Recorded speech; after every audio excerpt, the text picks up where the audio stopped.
It's, it's easy when it's easy, right? But there are those days where we're just, as people, as parents, as all of us, we just get maxed out. So what happens when we have that EQ train wreck? How do we recover from that gracefully? I think that really thinking about yourself as a human being and really admitting that as parents we are going to make mistakes and we are not going to be perfect, and sometimes we are better. I want to be perfect. At least we are trying to be perfect, but we're going to have days when we don't make the best choices, and that is okay. And if we are trying to be perfect, it makes an impossible standard for ourselves. Exactly. And then I think that always trying to be perfect is not going to be the right model for our kids. We also have to teach kids that sometimes we as adults, we make mistakes, and that's an opportunity for us to learn and to get better at parenting. The same that they as kids, they are going to experience that and they are going to make mistakes.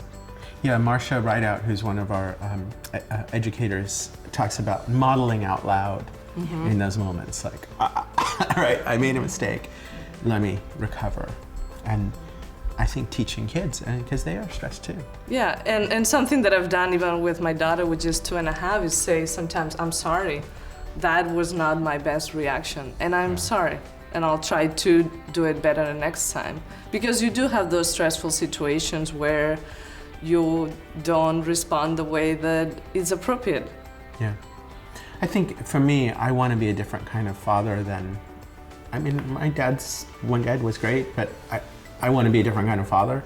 And so in those times when I find myself not being who I really mean to be, it's paradoxical, but my frustration increases my frustration, or my disappointment increases my frustration, and then the stress just gets magnified.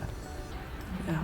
That's the moment we really need that little EQ. Absolutely. And I think that with EQ, the beautiful thing is that the more you use the skills, the better you get at them. And the more you practice, you build more self-awareness. So it's something that once you have them, you can carry for the rest of your life. And that's a legacy that we are responsible to give to our kids. But the work starts with us as parents.